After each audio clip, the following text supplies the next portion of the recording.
Hey guys, me again, Alistair. Welcome to Walk and Talk. So another walk and talk today, out and about in the countryside with the faithful dog. Today I wanted to talk to you about private gigs.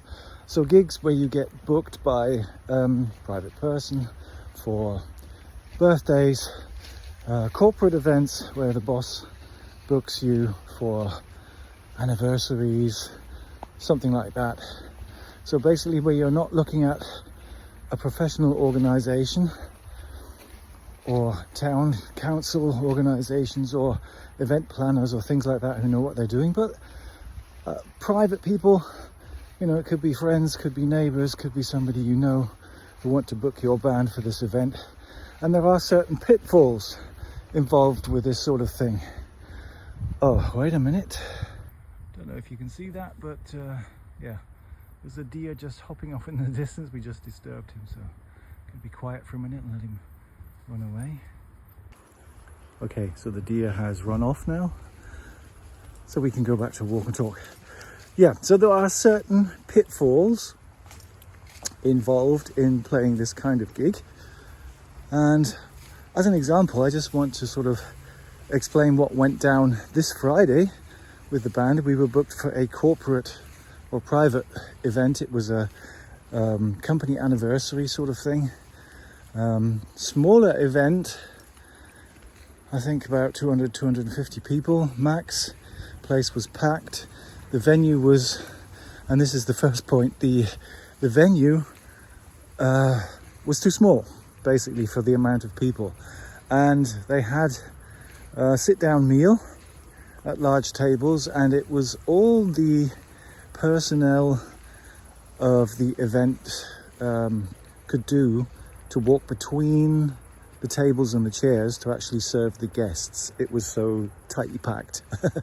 So that was that resulted in delays all round, which I'll get to later, but I'll just run you through the event so you know the sort of things that can happen, which I mean, it's not the end of the world, but if you're doing a lot of these gigs it can be quite tiresome. So here we go.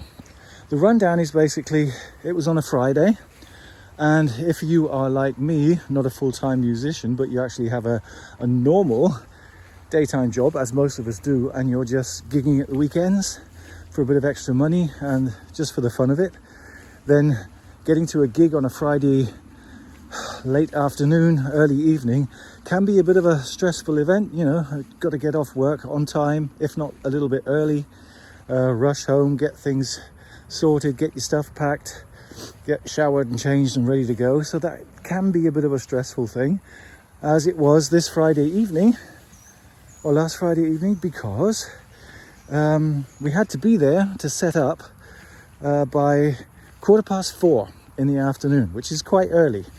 So for me it was a day at work and then rush home. I had packed the things ready to go the previous evening, but I still had to pack the car before going, so I saved a little bit of time by doing that. Nevertheless, it was a bit of a rush. Didn't have time to get anything to eat before I went out the door, so it was just home, change, stuff into the car, gear into the car, make sure I had everything on my checklist, and then out the door to be at the venue for 4:15. So we had to set up. Access was okay. We could drive the car just outside the venue, and there was a rear door that we could use to get in, which means it was only a short journey from the car to the stage, which was great. You don't have that at every venue, so that's something to be aware of. And yeah, basically unloaded the car. I was one of the first ones there, which wasn't good because I'm in the front line, and usually we have to have the back line set up first, otherwise it's a bit of a mess getting things set up and sorted out. But we had to make the best of what we had. Front of house guy was already there, but hadn't been there very long, so he was still setting everything up, setting up his gear, still getting his cables connected and sorted, and so we were sort of in each other's way while setting up, which didn't really aid matters at all. And doors open was 6:30.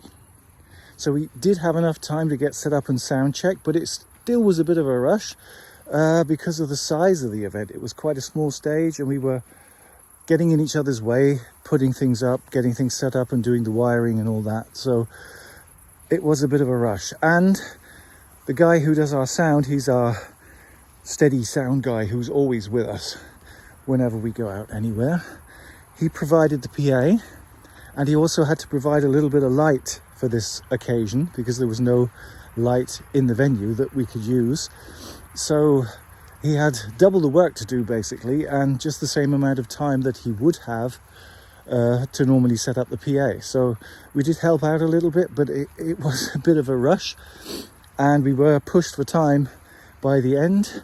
6:20 we were ready to do a very, very quick sound check, basically just doing a line check, making sure that all the instruments were coming through to the front of house. No monitor check. My in-ears weren't working for some reason, which I sorted out later on, but for the sound check they weren't working, so I had to do a sound check without knowing exactly what I was going to hear for the rest of the evening, but it turned out fine in the end. So that's one thing you also have to be aware of. If you're on a time constraint, you might not have time for a full sound check. Luckily, our front of house guy is really good, so he knows what he's doing, and we can rely on him to have the sound really good, even if we only get a short sound check of the evening. So then it was just hurry up and wait, basically, which is often what happens at these kind of events. They all have a sort of fixed agenda and routine that they want to go through. There was an act before we went on stage which we had to accompany, and all this sort of takes time to sort out. The host wanted to give a speech. That turned out being a very long speech, which sort of she overrun on her speech, which means everything was running late right from the very get-go. Then we had the problem with the spacing, so it was very, very difficult. The staff at the venue were instructed to serve all the guests food at the table, especially the first course, the starter, that was supposed to be served at the table, and drinks as well, but they could hardly get through to serve the drinks and serve the starters, so that delayed things even more. So just to give you an idea, the schedule said we were supposed to start with our first set around 9:30. We didn't actually get on stage until 10:30, so we were running an hour late, which also means you're going to run an hour late the back end the next morning when you're still going. So between time, doors open was 6:30, so we were just stood around. We had time to get changed and then stood around waiting for things to kick off between 6:30 and 9:30. And then it was late, so we didn't get on stage until 10:30, so that was quite a long time just sort of standing around doing nothing. We did get a chance to have something to eat in between, but still, it's a long time when you've been rushed off your feet and then just get to stand around all day and all evening. Nevertheless, it was okay, but that is something you might have to deal with, and you should maybe expect, especially when you're dealing with this kind of private function where the people doing the planning have no previous experience of how things can go wrong and how things can run over time-wise, and you're going to be late for this, late for that. So you do have to expect a lot of run over schedules, getting late on stage, things going wrong, things taking too long, all this sort of thing. So be prepared. There's a lot of hurry up and wait at that sort of gig. Then we finally got on stage, and because it had taken so long, this is similar to when you have a wedding. People have got together and maybe haven't seen each other for quite a while, So they all want a chit chat basically, and they want to sit down. They've had something to eat, they've had a bit of drink already, and they get lethargic. So your first set is probably going to be done with very little audience. Most of them are going to be either sat down or outside getting fresh air, having a cigarette, or just basically trying to digest.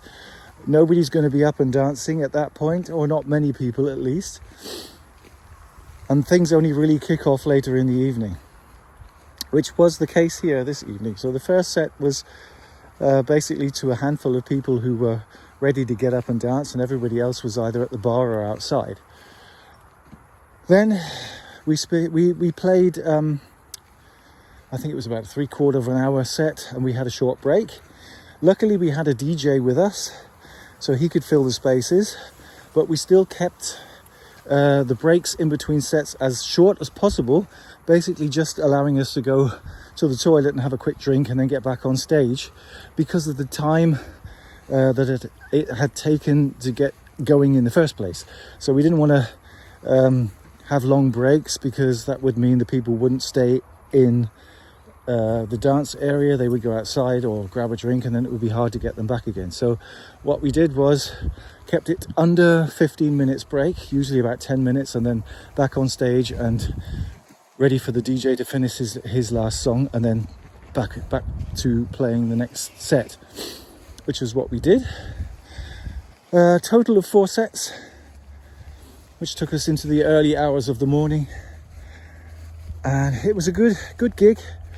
We had a good mixture of songs. We started off with more sort of dance floor compatible things, your usual 70s, 80s kind of dance music to get people up and dancing, partner dancing, that sort of thing. And later in the evening we moved on to more of our standard sets with a few rock and roll numbers, a few heavy numbers, and a few up-tempo pop songs thrown in there for good luck. So it was a mixture of everything basically. But I think it went down well, and it was certainly an enjoyable gig to play because of the wide range of music we were playing. I think everybody had a good time. Certainly looked like it on the videos and photos that I saw afterwards. No major problems, apart from one major problem that I had. My beloved Epiphone SG seems to be finally giving up the ghost. There's something wrong with the electronics, and we had to just shut it down, and I had to spend all evening on the acoustic guitar. I couldn't use the electric guitar. It was just buzzing. There were feedback problems. I had to turn the amp down before sound check because it was just unbearable, and we couldn't find the source at all. So no idea. I think I'm going to have to ditch that one, retire it, and I'm looking at getting something new for the next season. And until the end of this season, I'm just going to have to make do with the acoustic. I'm usually about 50% acoustic guitar and 50% electric anyway, and I don't play every single song. I'm more of a singer, and I just use backup guitar for certain songs. So it's not that important, but I would like to get a new guitar for the next season. So that's on the books now. Okay, so back to the gig.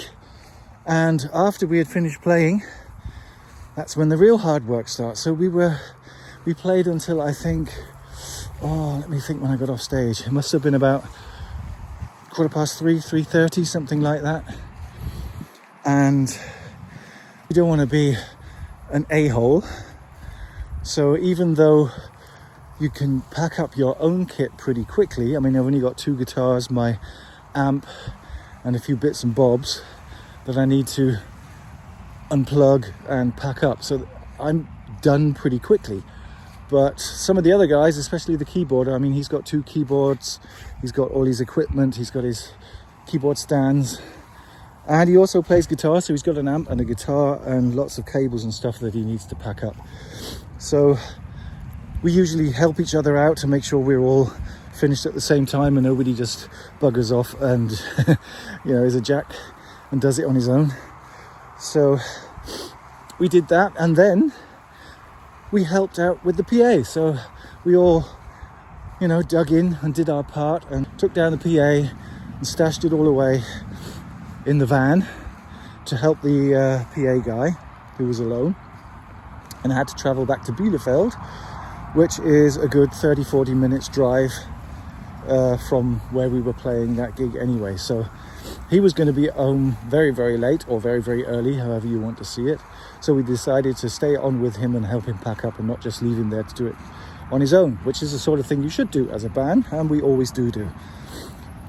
So by the time we were finished with all that, oh yes, and in between that, the host came across and said he'd like to thank us for doing such a good job, and he would like to have a drink at the bar with us to say thank you and just have a quick chat before we left. So we ended up doing that as well. Obviously non-alcoholic beverages because we were all driving, but nevertheless we just went and had a drink and had a quick chat. He said thank you, we said thank you, and everything was good.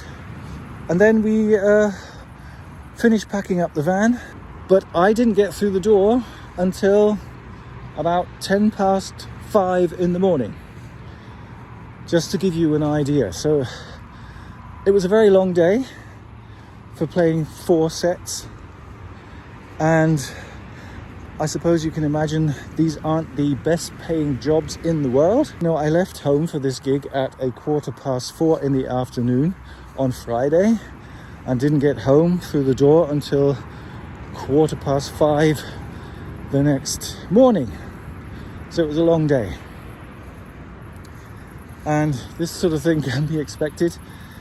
If you've ever played a wedding, or if you're ever thinking of playing a wedding, you can expect something similar, maybe even longer for a wedding, depending on the location and what sort of event it's going to be. Some weddings do go on until the early hours, and then you don't stop playing till about 5, and then you still have to pack up your kit and all the rest of it. So these are long working days, plus your normal working day anyway. And it does take it out of you if you're doing this every weekend. I'm too old to do that now. We used to do that, but we've reduced the number of gigs we do now, because if you've got family and if you're getting on like I am, then you don't want to be doing that every weekend. It's nice to do once in a while. Keep it at a sensible level that you're not going to get burnt out. I mean, it takes longer for me to recover than it used to, so I'm still feeling it Sunday afternoon if I do a gig like that on a Friday, and it does actually take it out of you. And especially as a singer, you need to look after your voice, so it's all about hydration, rest, trying not to talk too much in the time that you stood around waiting, so you don't blow your voice before you actually get on stage. I was going to do a video on that anyway later on, but just a quick tip by the side. So that was just a quick recap of things that you can expect if you are thinking of doing that kind of event, or if you're not into music at all and you're just interested how a gig like that actually goes down, because people only ever see you once you get on stage and think, oh, they didn't do very much this evening, they only got on stage at 10:30 and they're off stage by 3, so that wasn't a lot. Nobody really sees the background, what goes on in the background beforehand and afterwards. So it's nice to get that out there to let you know what to expect. Okay, if you've got anything to add, I'd love to see you down in the comments below. And it's time to take the dog home now and have something to eat for the evening. I'll catch you all later, guys. Thanks for watching. Bye bye.